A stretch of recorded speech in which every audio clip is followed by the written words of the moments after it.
So, if you're someone who's ever been told you attach too quickly, this deep dive is definitely for you. Hmm. Maybe you're the person who falls in love fast, or you see this incredible potential in someone right away. And for years, you've probably felt like that was a weakness, right? Exactly. That deep emotional investment. You think there's something wrong with you. But the stuff we looked at, it paints a totally different picture.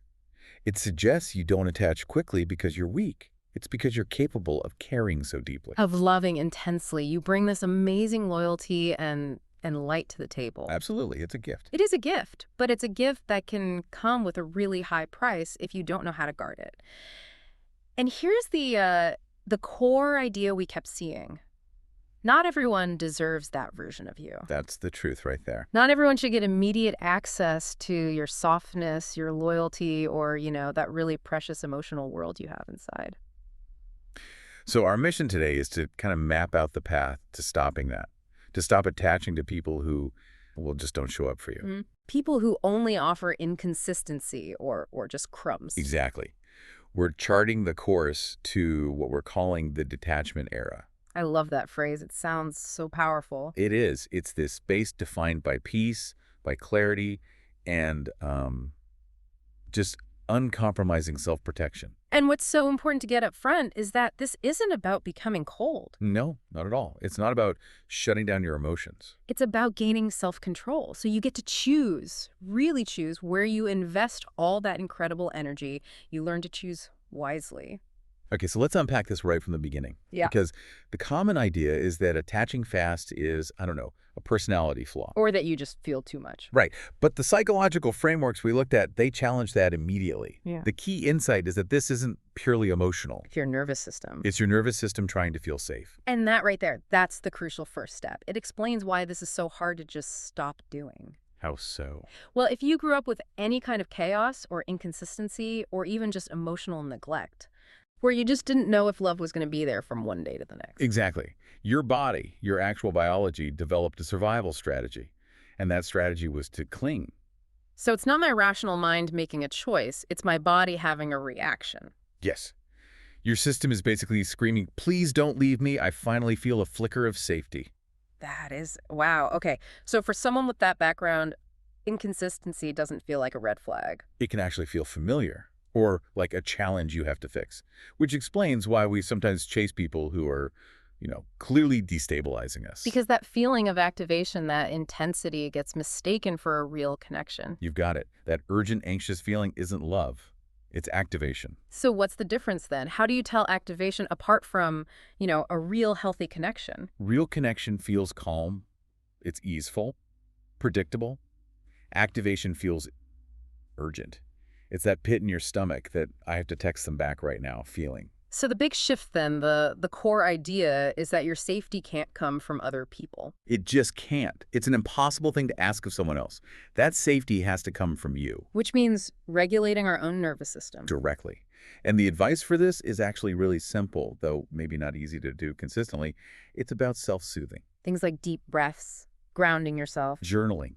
Being present. The whole point of these routines is to tell your body over and over again, I am safe, even when I'm alone. And when you build that home inside yourself, the need to cling to other people It just fades. The urgency disappears. And building that internal safety, that leads us right to the next pillar, which is boundaries. And the insight here was so brilliant. It said people with weak or permeable boundaries are the ones who attach the fastest. Which makes perfect sense. If you don't have that internal structure, you just let people in way too quickly. You share too much too soon. You're basically giving away your 200% self before the other person has even proven they're worthy of 20%. That's emotional overgiving. And it's the perfect recipe for unhealthy attachment.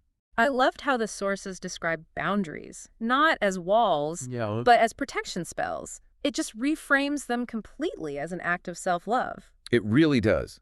They're filters. They're designed to keep the draining, inconsistent energy out and let the right people in. But at a healthy pace. At a respectful, mutual pace. And the best part is they don't have to be these big confrontational things. The discussion was all about soft boundaries. Okay, so what does that mean? They're internal standards. Quiet rules you set for yourself that guide how you act. Let's go through a few of those examples because they were so practical. The first one is, I think, the most important. I don't rush emotional closeness. That's the big one. It forces you to slow down. To not share your deepest vulnerabilities on the first date. Which is what creates that feeling of instant connection. Exactly. Then the second one, I take my time to trust. Meaning trust is earned through consistent action over time. Weeks, months, not just a few good text messages. And then there's the one that's probably the hardest for overgivers. I don't invest more than someone invests in me. Oof. Yeah, that's the metric that shifts the entire power dynamic. It pulls you out of that frantic giver role. The role where you're trying to earn their affection. Right, and into a balanced exchange. If they give a little, you give a little. So ultimately, this is all about understanding that access to you, your time, your energy, your heart, it's earned. It is not a free-for-all. You become the gatekeeper. Mm. And what holds all of this up, the nervous system work, the boundaries, is the foundation of self-worth. Of course. When we looked at what really truly reduces attachment, high self-worth was the answer every single time. If you're not sure of yourself, you're always looking for other people to make you feel chosen. And that neediness, that's what the wrong people can sense and exploit. It keeps you in the chase. Constantly. But when you root yourself in self-worth, the whole mindset shifts. It's incredibly powerful. You move from that insecure place of, gosh, I hope they like me, to a much more powerful, centered place of, do they even deserve me? That's the power flip. It changes everything. And the analysis broke down the specific behaviors that high self-worth just eliminates. This is where the real change happens, isn't it? Oh, absolutely. High self-worth means you stop begging for attention. No more constant texting, no more performing to keep them interested. You're done chasing the bare minimum. A quick text back isn't a prize. It's just basic courtesy. You also stop romanticizing potential. That's a huge one. You stop falling in love with the person they could be. And you start seeing the person they are right now based on what they actually do. And finally, a person with real self-worth just refuses to settle for inconsistency. They just won't. They understand that if someone is truly interested, they will find a way to be present, to be reliable. It's like if you think of yourself as this amazing high-value property, you're just too valuable to sit around waiting for someone who can't match the rent. They have to meet you where you are.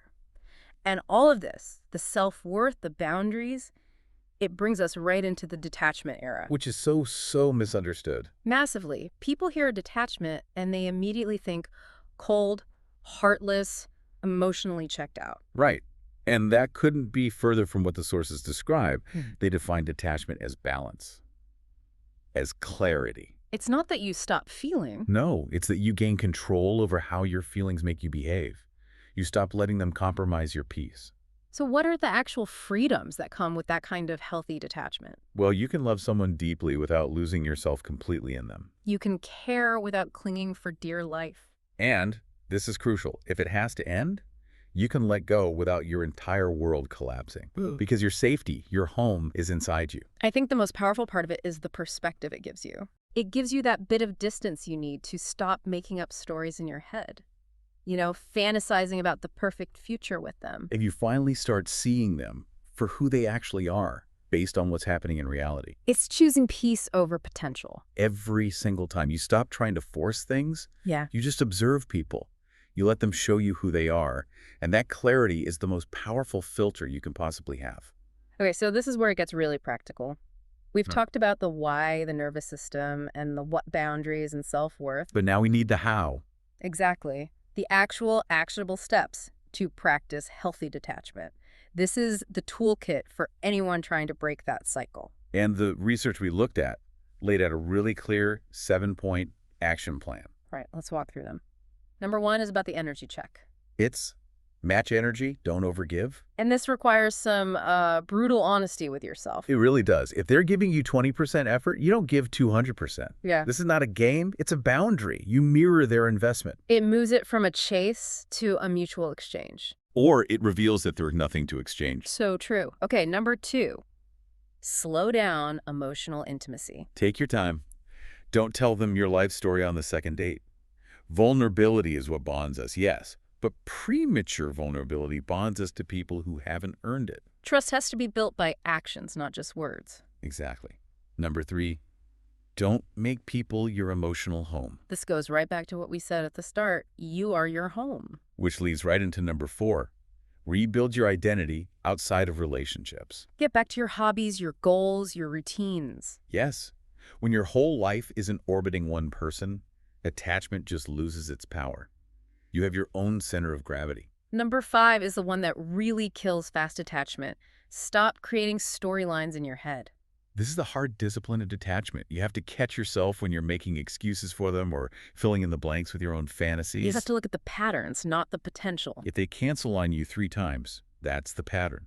The one good date doesn't erase that. Okay, number 6 goes back to our first point. Notice how people make you feel. This is about trusting your body's alarm system. That difference between activation and ease.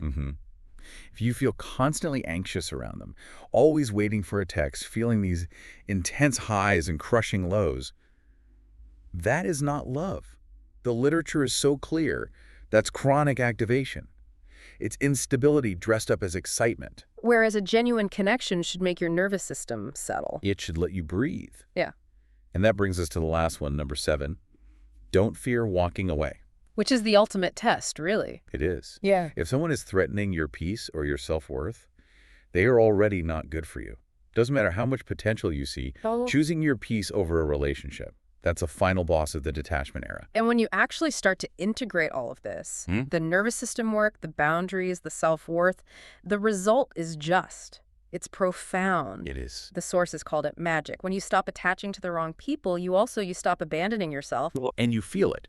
You feel lighter, you feel clearer, you feel calmer. That's your nervous system finally relaxing. Because the chaos is gone. Yeah. You're no longer addicted to chasing potential or crumbs or inconsistency. And when that happens, your self-worth just expands and the boundaries get stronger almost on their own. It really isn't about being cold. It's about taking back control. The ultimate self-control. So what happens then? When you become your own internal home, You stop attracting chaos because you stop participating in it. You start attracting people who meet you where you already are. soft, calm, secure. Aligned. You're drawn to your fullness, not to your neediness. And that really is the ultimate goal of the detachment era, realizing that you're already kind of untouchable because your peace comes from within. And anyone who wants to be in your life has to respect that. So we'll leave you with a final thought to mull over. What is one specific non-relationship routine, a hobby, a goal, a small ritual that you can prioritize this week to actively build and reinforce that internal emotional home? Start there. That's where all the power begins.